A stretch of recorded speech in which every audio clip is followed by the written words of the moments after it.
Mi nombre es Aldo Fontón, como ya me presentaron. María, gracias. Y vengo a presentar un tema que no es un poco fácil de presentar. Yo trabajo hace 2 años en Globant, tratando de llevar este tema a que se use en la realidad de empresas. Sobre todo, tenemos muchos clientes en Estados Unidos. Y al final de la presentación mi idea es presentar un ejemplo de donde aplicamos este tipo de tecnología en un cliente allá. Pero primero quería dar como un panorama de entendimiento de por qué está pasando esto a nivel negocios o a nivel un poco menos tecnológico, y después sí meterme un poco en el tema tecnológico, no tan profundo como para que no se aburran, pero sí mostrando algunas de las cosas que están pasando para que se lleven un pantallazo, de repente disparar algunas nuevas ideas que no conocían de lo que se hace con este tipo de cosas, lo que no se hace con este tipo de tecnologías, porque también hay mucho hype al respecto, mucho énfasis al respecto. Entonces, bueno, intentaré dar esa idea y terminar con algunos ejemplos interesantes. Pero antes de todo, y como tengo tendencia a la música, les quiero mostrar algo de música para empezar.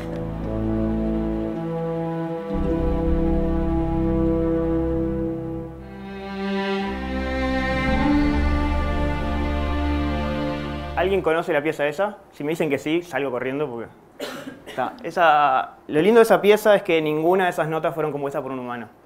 De hecho, Aiba, que es justamente la empresa que está haciendo este tipo de piezas, es el primer compositor no humano en ser reconocido por derechos de autor. Lo cual es un hito bastante importante en la historia de la computación, digamos, no ya inteligencia artificial, sino cosas que se pueden generar por computadora. Me parece un lindo ejemplo para empezar, porque toca preguntas del estilo de si una computadora puede ser creativa o no, y bueno, no voy a entrar en esa discusión ni loco, pero está bastante interesante lo que se ha logrado con esta tecnología. Y ahora sí, un poco más yendo a lo concreto, vamos a ver qué vamos a ver hoy. Mi idea es mostrar eso, como les decía, un poco de inteligencia artificial en negocios, y por qué un poco está pasando esto ahora. Después irme sí al mundo de tecnología. El contenido está en inglés, pero cualquier cosa me preguntan. Irme sí al mundo de inteligencia artificial en tecnología, sin entrar muchos en detalles, pero mostrando algunos ejemplos de lo que se está usando hoy. Y después mostrar en particular, si da el tiempo, un ejemplo particular que estamos ejecutando de un proyecto de inteligencia artificial que lleva 1 año y medio más o menos de desarrollo para un cliente en Estados Unidos. Sin nombrar al cliente, trataré de un poco guiar para que entiendan el proyecto. ¿Y con qué objetivos es esa charla? Porque es un poco también no tirar contenido solo por eso, sino que el objetivo de esta charla es básicamente 2 cosas. Una, sacarle un poco el mito a la inteligencia artificial. Hoy por hoy hay más películas de ciencia ficción que cosas pasando en la realidad alrededor de este tema, entonces un poco sacarle esa careta. Y por otro lado, ver el potencial real de la tecnología. Y hopefully, que me cuesta traducirlo al español, disparar algunas nuevas ideas. Así que bien, primera parte. Cada vez que nos enfrentamos a un cliente, en mi compañía cuando trabajamos con clientes y nos vienen a decir queremos implementar inteligencia artificial, nosotros le preguntamos ¿qué es la inteligencia artificial para ti? ¿Cómo crees que la inteligencia artificial te puede solucionar tu problema de negocios? Y la respuesta en general es que está de moda. Todo el mundo está usando inteligencia artificial, quiero usar inteligencia artificial. La respuesta no deja de ser válida porque está de moda, pero hay que entrar a escarbar un poco y a ver por qué está de moda y en qué está ayudando a los negocios. Entonces, para entender un poco lo que está pasando hoy, sobre todo en el mundo de desarrollo de software, pero se puede extrapolar al mundo de las necesidades de las compañías de hoy, básicamente las necesidades o el software se están moviendo como en 3 direcciones distintas.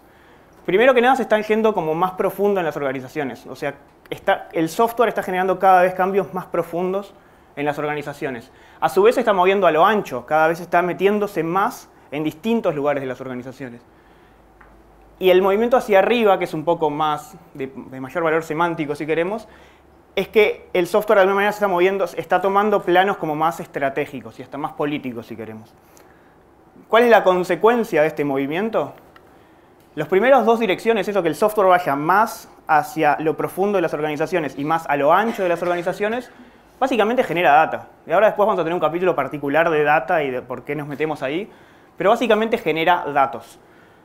Y el que yo vaya hacia arriba, o sea que yo necesite que el software sea cada vez más estratégico y cada vez pueda tomar un rol más político si queremos, lo que estoy pidiéndole al software es poder tomar decisiones, o que al menos me ayude en la toma de decisiones para enfrentar algunos desafíos de negocios.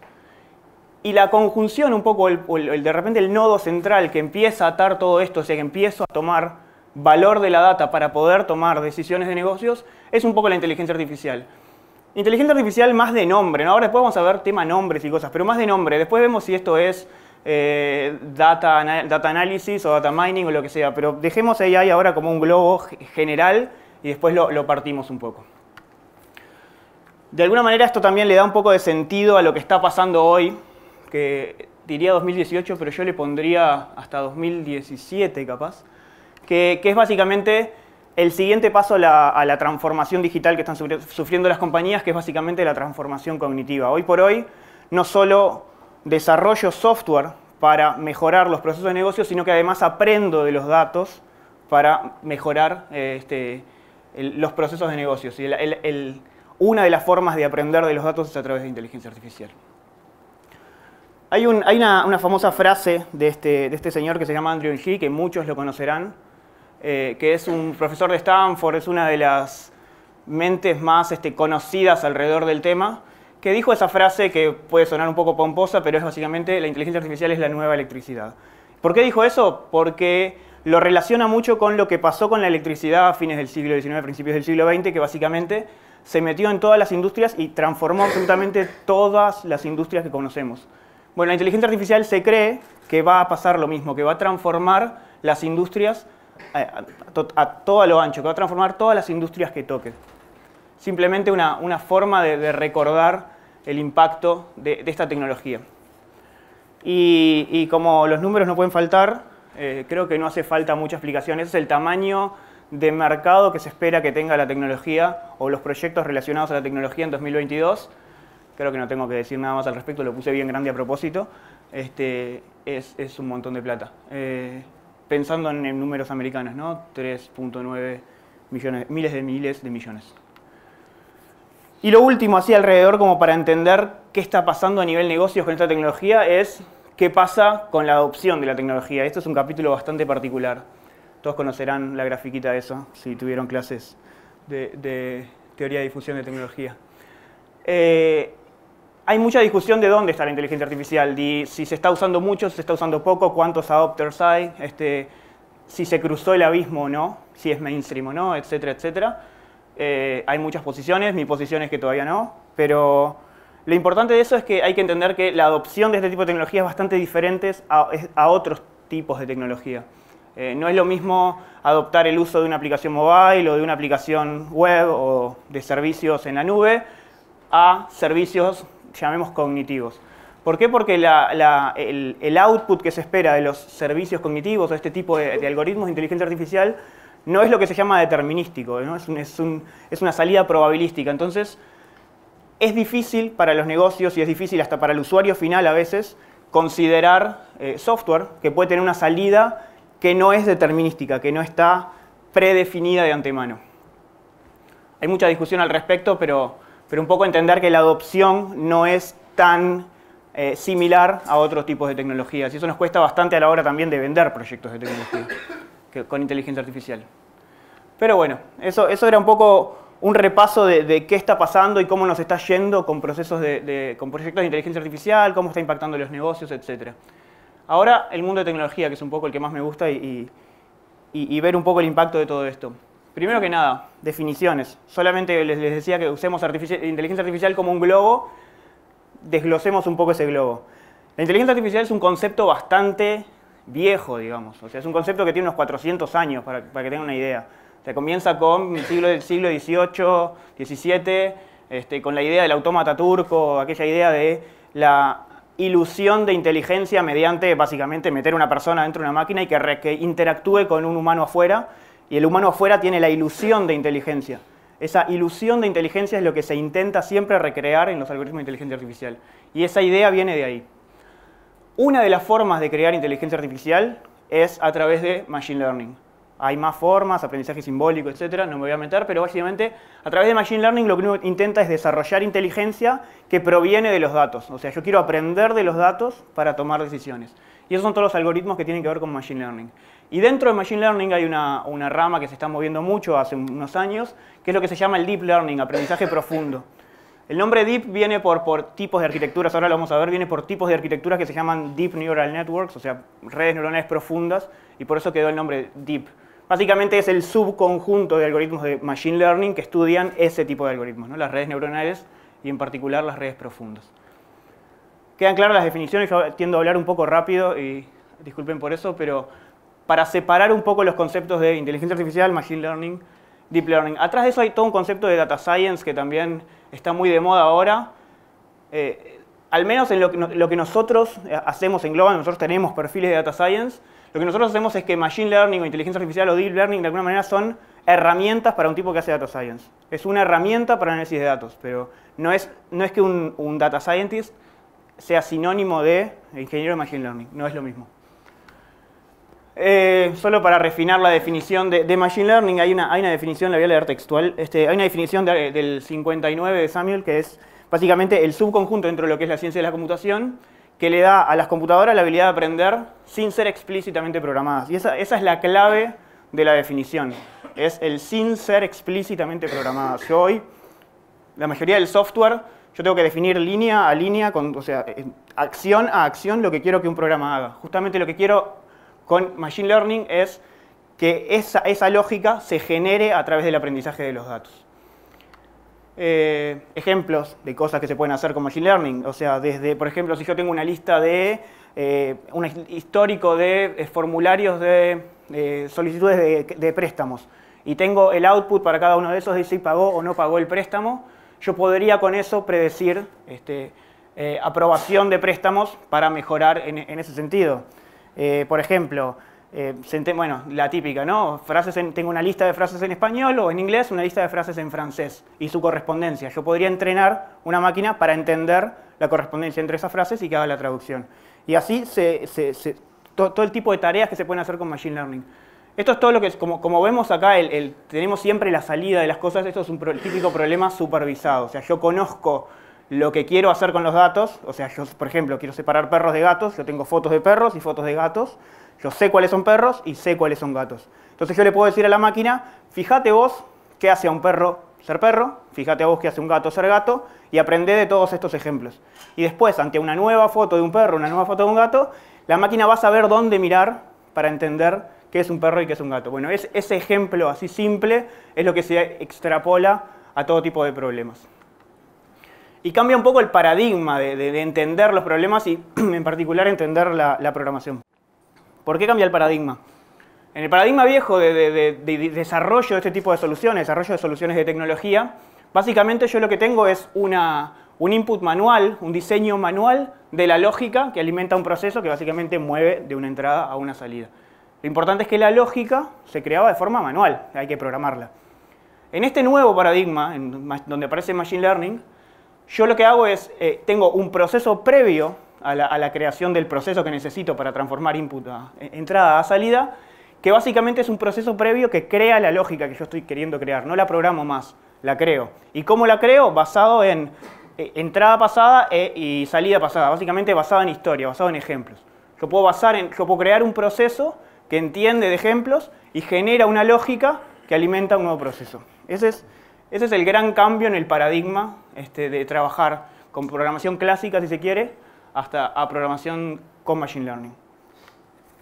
Y bueno, el Deep Learning, solo para repasar el concepto y por un poco de completitud, es básicamente esa subrama de algoritmos que estudian las redes neuronales. No voy a entrar en detalle en qué es una red neuronal.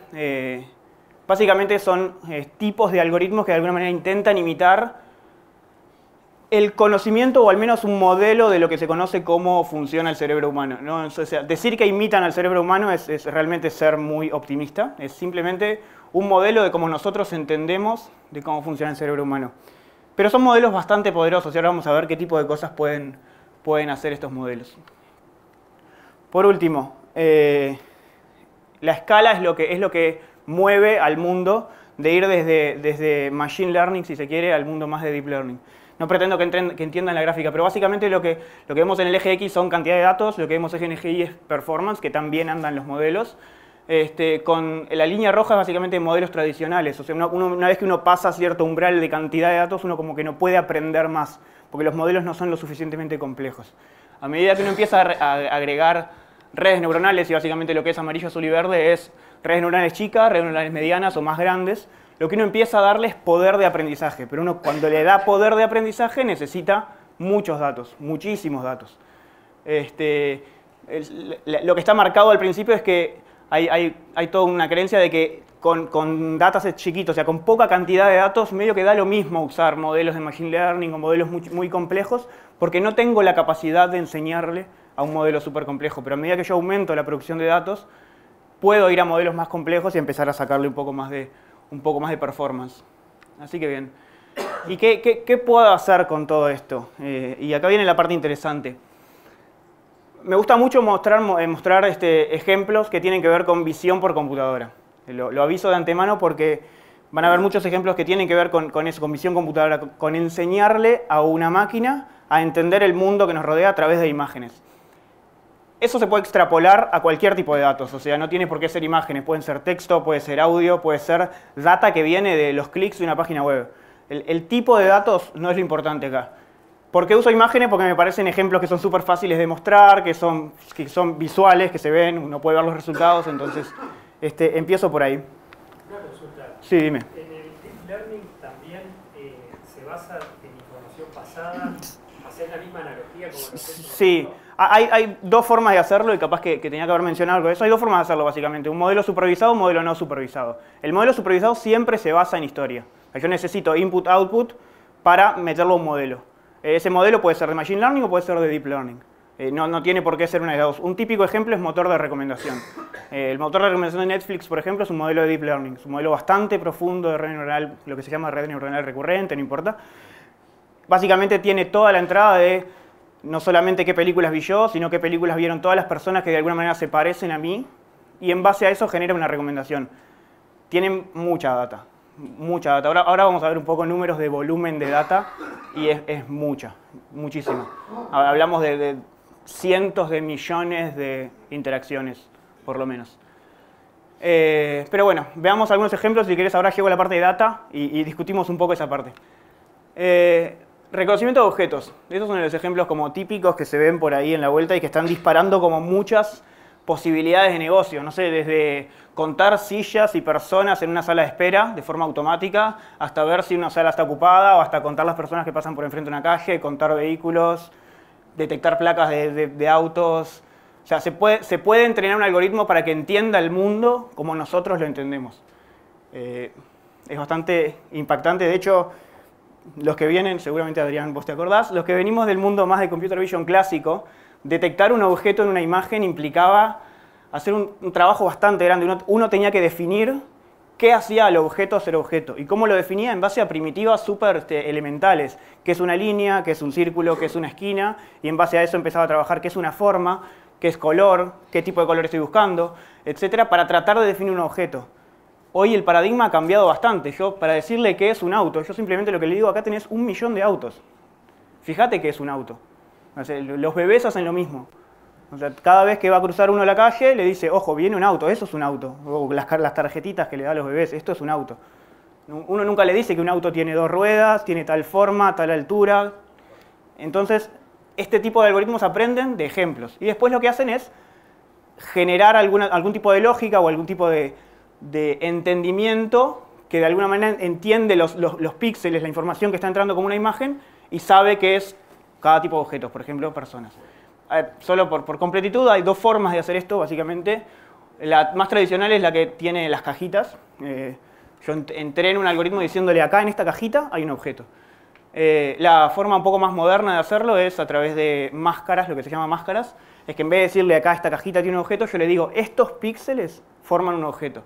Es bastante más pesado el modelo, bastante más complejo, pero funciona bastante mejor para tomar algún tipo de decisiones.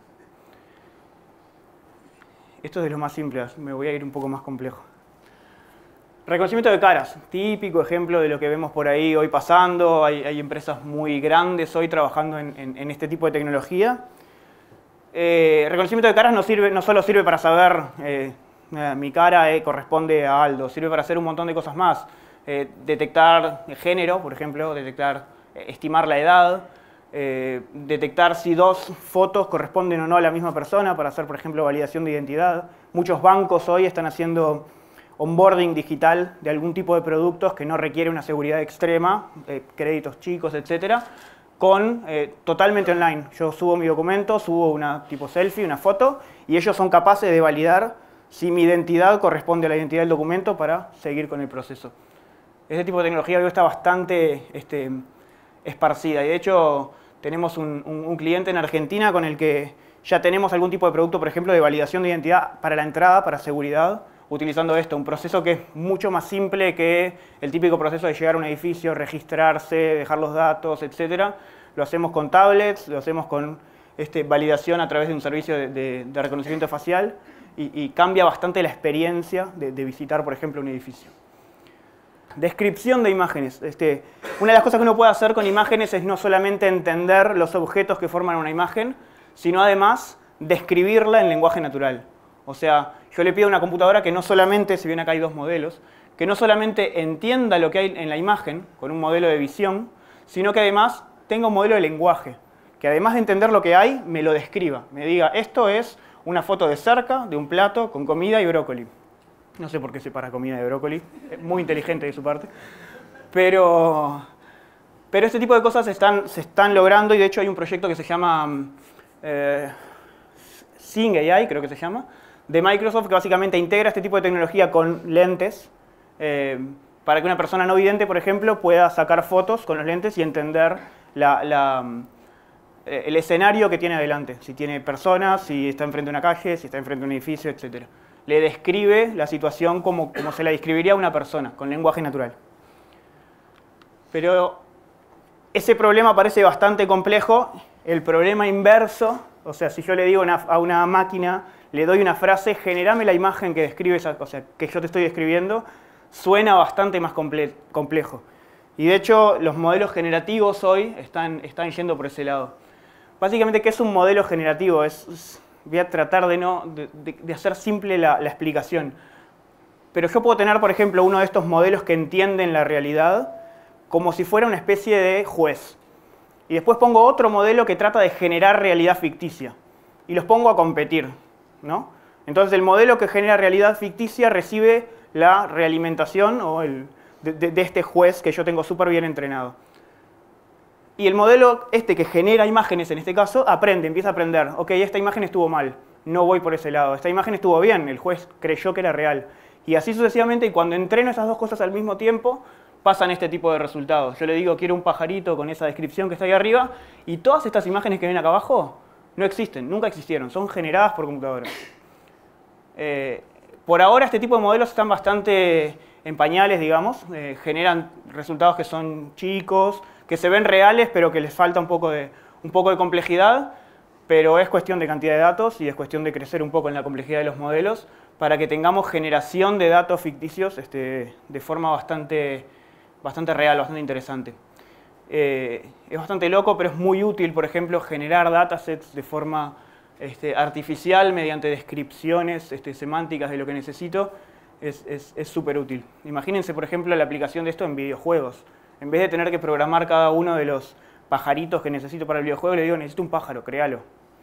O sea, cada instancia de ese pájaro va a ser única e irrepetible para ese momento de ese juego. Es bastante loco.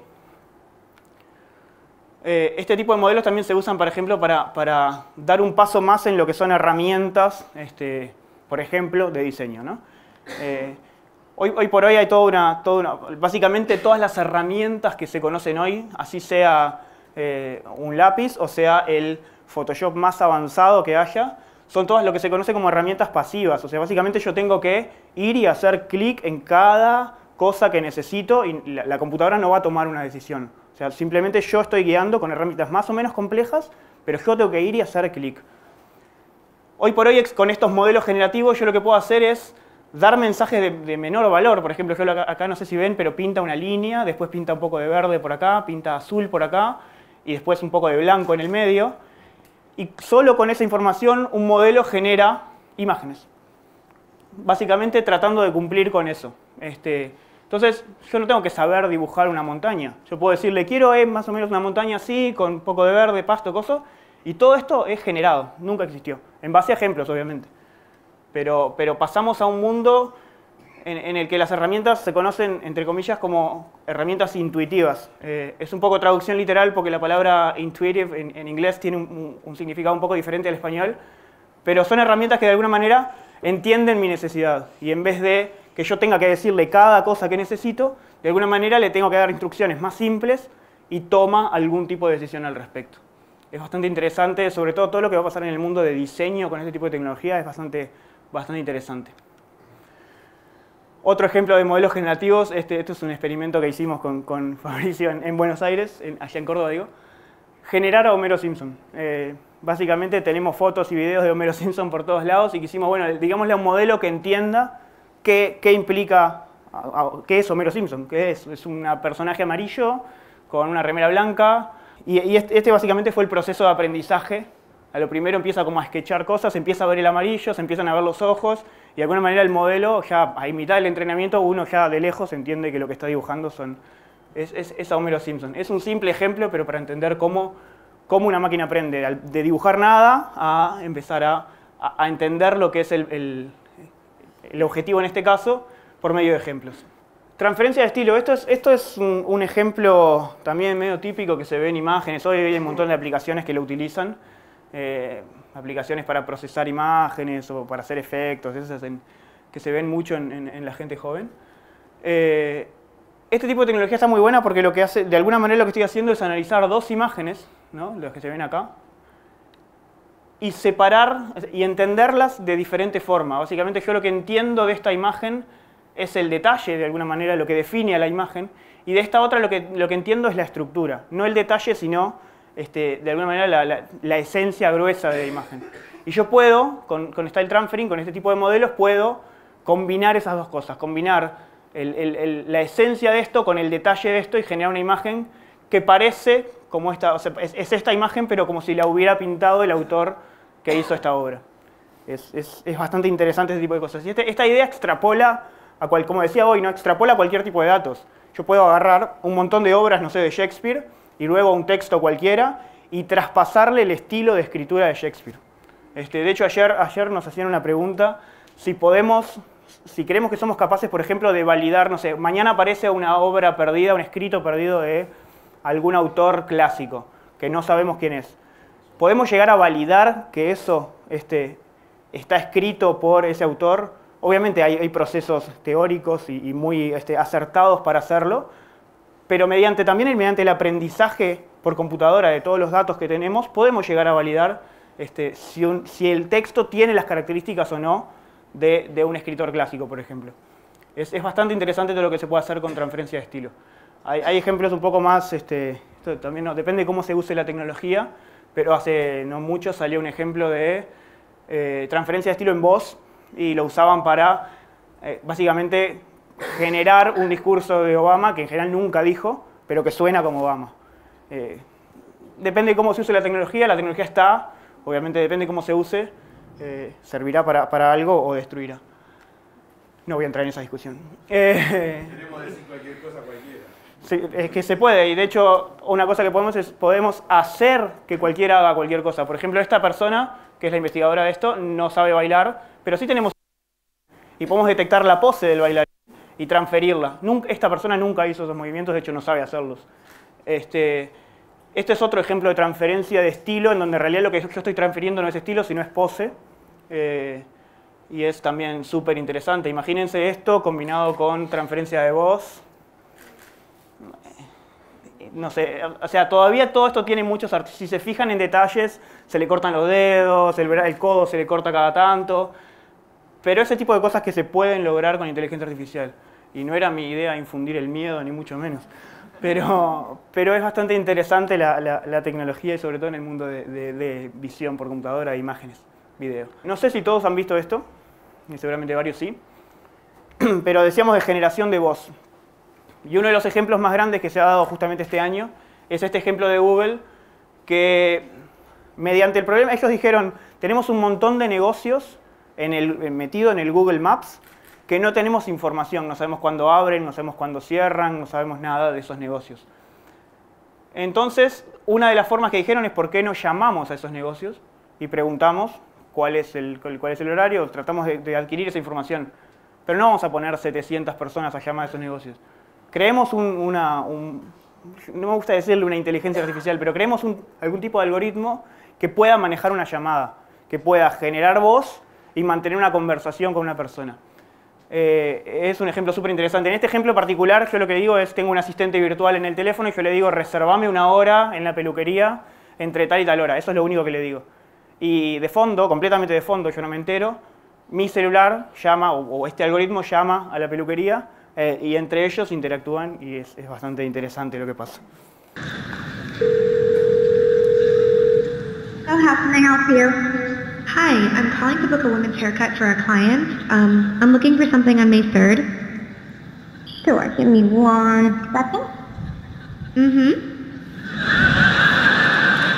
Sure, what time are you looking for around? At 12 p.m. We do not have a 12 p.m. available. The closest we have to that is a 1:15. Do you have anything between 10 a.m. and 12 p.m.? Depending on what service she would like. What service is she looking for? Just a woman's haircut for now. Okay, we have at 10 o'clock. 10 a.m. is fine. Okay, what's her first name? The first name is Lisa.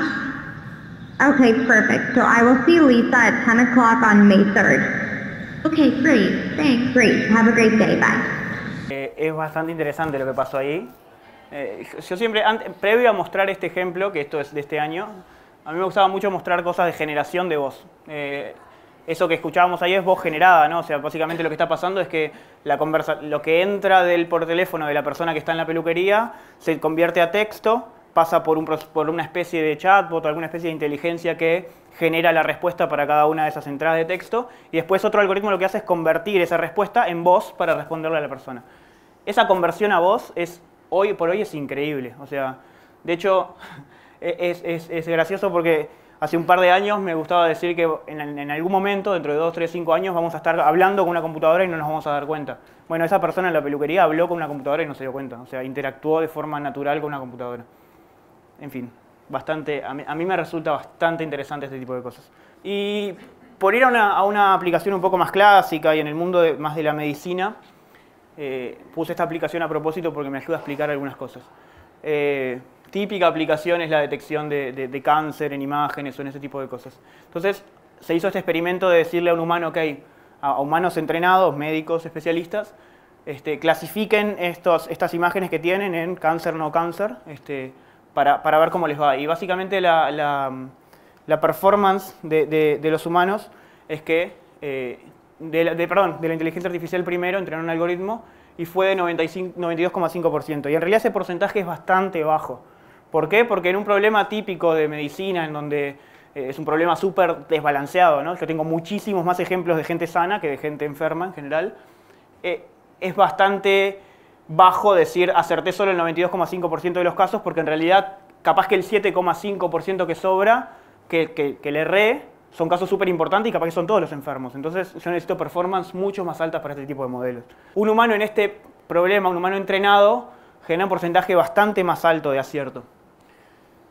Y lo que hicieron fue decir, ok, pero ¿esto quiere decir que la inteligencia artificial es peor que el humano en esta tarea o que el humano es mejor? Y no necesariamente. Entonces lo que hicieron fue combinar los dos resultados. Y al combinar los dos resultados se dieron cuenta que juntos lograban un 99,5% de acierto en los casos.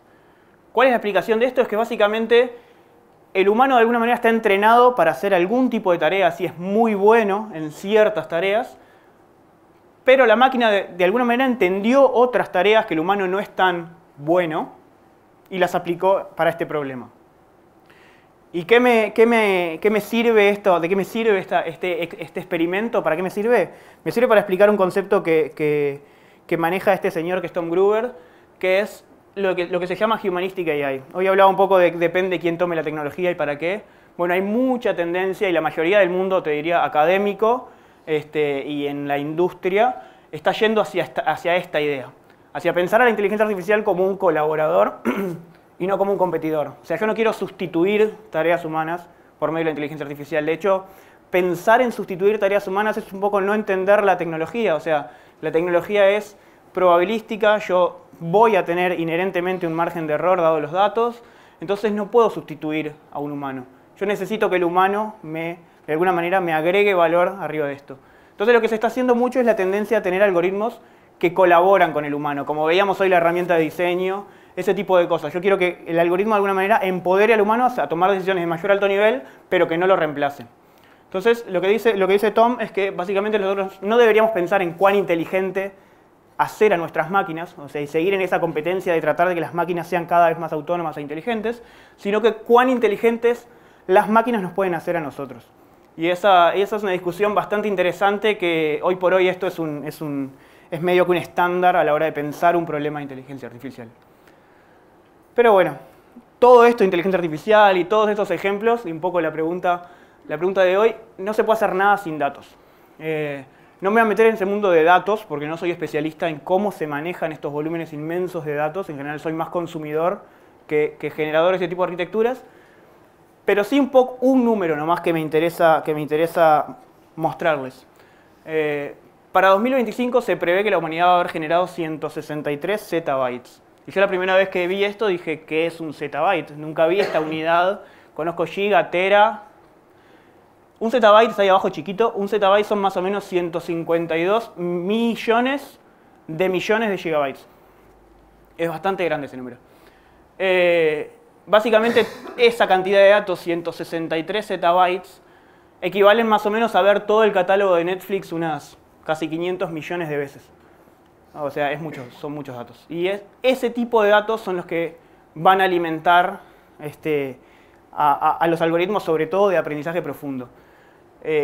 No me voy a meter en un montón de cosas que tienen que ver con cómo manejo esos datos, cómo los cuido, dónde los guardo, cómo los consumo. O sea, porque una cosa es guardarlos y otra cosa es decir, ok, necesito un poquito de esto para alimentar un algoritmo, ¿cómo lo hago?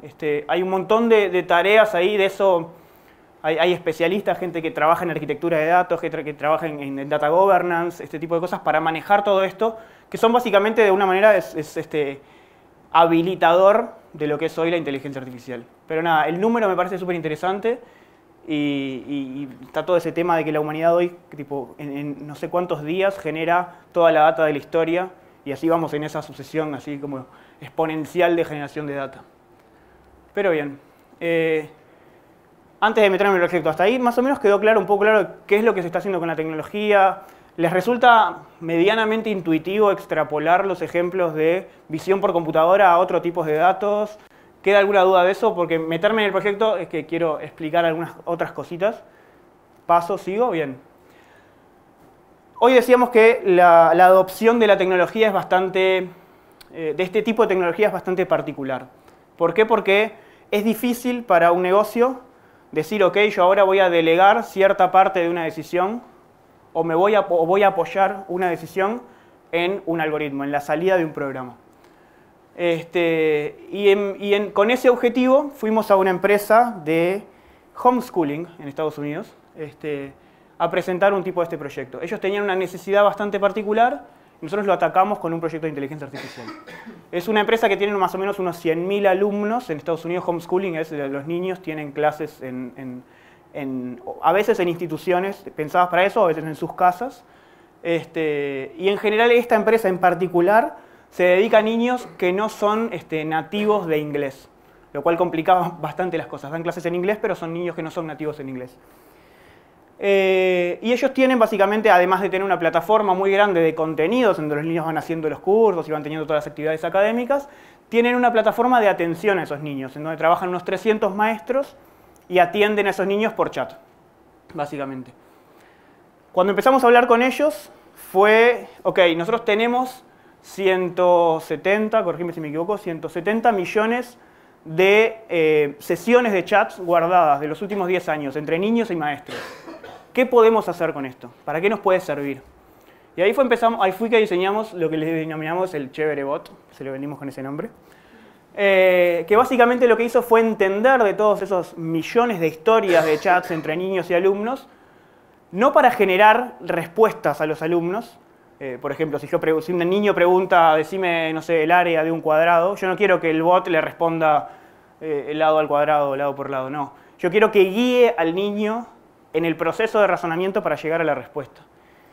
Ese fue un poco un requerimiento de la compañía, porque es básicamente el rol que tienen los maestros cuando tienen este tipo de interacciones, lo cual complicó bastante más el generar esa inteligencia. Terminamos aplicando un modelo que es muy parecido al de Google, al del traductor de Google, básicamente, porque es bastante difícil guionar este tipo de conversaciones. Tuvimos que hacer un generador, algo que aprendiera de esos 170 millones de sesiones de chat y generara una respuesta para cada pregunta de un niño. Por términos legales, ese generador, eso que entrenamos, que lleva 1 año y medio más o menos de vida y está hoy en producción, no puede entregar directamente respuestas a los niños. Eso es un tema legal de data en Estados Unidos. Pero sí se la puede entregar a los maestros. Los maestros siguen estando ahí, siguen estando de soporte para los niños, siguen siendo quienes manejan las conversaciones más interesantes de alguna manera, las que tienen que ver con contenido académico, con razonamiento, etc. Pero gran parte de las conversaciones, que ya las tiene aprendidas el modelo, ya entendió, ya pasaron de alguna manera, las maneja el modelo sugiriéndole respuestas al maestro. Eso hace que un maestro pueda responder más consultas en menos tiempo y además que no tenga lo que llamamos fatiga cognitiva, entre cambiar de contexto, estoy atendiendo a un niño, cambio de contexto, atiendo a otro, no sé qué estaba pasando.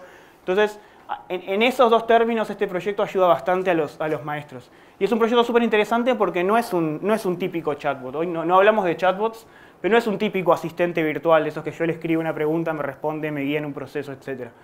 Fue un asistente virtual que hubo que entrenarlo completamente de cero. Una máquina a la que se le dijo, acá tenés toda la historia de estos maestros hablando con estos niños, entendé de ahí cómo responderle a los niños ante nuevas consultas. Y es bastante interesante. Bueno, tengo slides de arquitectura y cosas que no tienen mucho sentido. Pero ese proyecto fue súper interesante, no fue nada sencillo llegar a ese estado, obviamente. El modelo es bastante complejo. Trabajar con esa cantidad de datos implica entrenar el modelo de a poco, irlo probando, validando que de alguna manera cumple con la expectativa de negocios este modelo, pero es un proyecto que nos resulta súper interesante. Así que un poco para cerrar, estoy súper en tiempo para preguntas y eso. Un poco para cerrar, vimos un poco todo lo que es inteligencia artificial en tecnología y en negocios. Entendimos un poco ese nuevo paradigma entre escribir un programa completamente de cero, donde yo tengo que decir instrucción a instrucción qué es lo que quiero, a una lógica que de alguna manera es generada a través de la experiencia, a través de los datos. Entendemos a la inteligencia artificial como colaborador y no como competidor, muy importante. La teoría esta es AI humanizada o humanistic AI. Entendimos que no se puede hacer inteligencia artificial si no hay datos. Hoy por hoy los datos es uno de los 3 grandes habilitadores, si se quiere, de la inteligencia artificial, junto con el poder de cómputo y junto con las soluciones en la nube. Y vimos este último ejemplo como para cerrar un poco la idea y ver cómo se puede aplicar inteligencia artificial en la realidad en un proceso tan crítico y sensible como atender niños por parte de maestros. Así que de alguna manera con esto medio que cierro un poco eso que quería, todo lo que quería mostrarles y me encantaría abrir, mi idea era hacer 45 minutos y fui bastante puntual y me encantaría abrir a preguntas porque es la parte, creo yo, más interesante de la charla. Así que agradezco y abro a preguntas. De un concepto que es entrenar a la máquina. ¿Cuál es el concepto de entrenamiento? ¿Qué implica entrenar una máquina? Por ejemplo, yo tengo un conjunto de fotos, que voy a usar el mismo ejemplo de hoy, de perros y un conjunto de fotos de gatos. Entonces yo agarro la primera imagen, un perro, y le digo a la máquina, esto es un perro. Tengo un modelo, que básicamente un modelo es una serie de operaciones matemáticas, que agarran la imagen y transforman eso en un 1 o un 0. Si eso es un 1 si es perro, 0 si es gato. Resulta que la primera vez que agarro el modelo que no está entrenado, que nunca hice nada con ese modelo, le doy la imagen del perro, me da 0,8. No me acuerdo si dije uno perro o uno gato. 0,2, dije uno perro. 0,2. O sea que la máquina piensa que es más gato que perro. Y yo le digo, no, eso es un perro. Corregí todo lo que calculaste para que la salida esté más cerca de 1 que de 0. Eso es entrenar. Es básicamente, a nivel matemático, es hacer una serie de derivadas y usar funciones matemáticas para corregir los pesos de la red, no importa, pero yo lo que estoy diciendo es, esto no es un gato como vos pensás, es un perro. Corregí todo lo que hiciste para que tu próxima salida sea más cerca a perro. Después le doy otro ejemplo, es un gato, 0,4. No, tiene que ser más cerca de 0. Corregí todo para que esto dé más cerca que 0. Y así sucesivamente, con miles de ejemplos. Eso es lo que llamo aprendizaje supervisado. Yo le estoy diciendo cada ejemplo, o sea, ¿qué es? Esto es un perro. El mismo proceso se puede usar tanto para modelos de Deep Learning como para modelos de Machine Learning. El aprendizaje en particular a nivel matemático es diferente dependiendo de los modelos, pero en los modelos de Deep Learning o de redes neuronales se usa este proceso de backpropagation, o sea, de calcular el error y después volver para atrás. En otro tipo de procesos también se usa el error de alguna manera como medida de error y decirle a la máquina estás equivocado o estás acertado y reforzar positiva o negativamente la decisión, básicamente tocando números en el modelo. Y es cierto que cada vez que nosotros validamos una foto en Google, cuando nos pregunta, ¿esto es una casa? Esas son las preguntas que me gustan. Sí, sí. Ayudando a generar el algoritmo. Totalmente, estamos generando data etiquetada. De hecho, hay un ejemplo súper concreto, que es, no sé si vieron los famosos captchas, ¿no? O sea, yo me voy a loguear a una página y me dice, decime el número que hay acá escrito en esta fotito, o decime cuántos de acá son frentes de tiendas o carteles de tráfico. Google Maps, básicamente, y el Street View, básicamente usan las fotos que se van sacando en la calle para entrenar un modelo y después automáticamente sacar el número de puerta, entender dónde hay una tienda, entender dónde hay señales de tráfico, etc. Nosotros somos los que le damos los datos. Todos estos grandes generadores de algoritmos, como son Google, Facebook, Microsoft, Amazon, todos, IBM, todos tienen procesos de etiquetado de datos bastante fuertes. Los modelos ya existen de alguna manera, y de hecho hay modelos tan complejos como uno quiera. Los datos son los que van a empezar a darle a esos modelos el poder, y quien tenga más datos, etiquetados o no, pero quien tenga más datos va a ser el que logre mejor performance, usándolos bien, el que logre mejor performance en los algoritmos.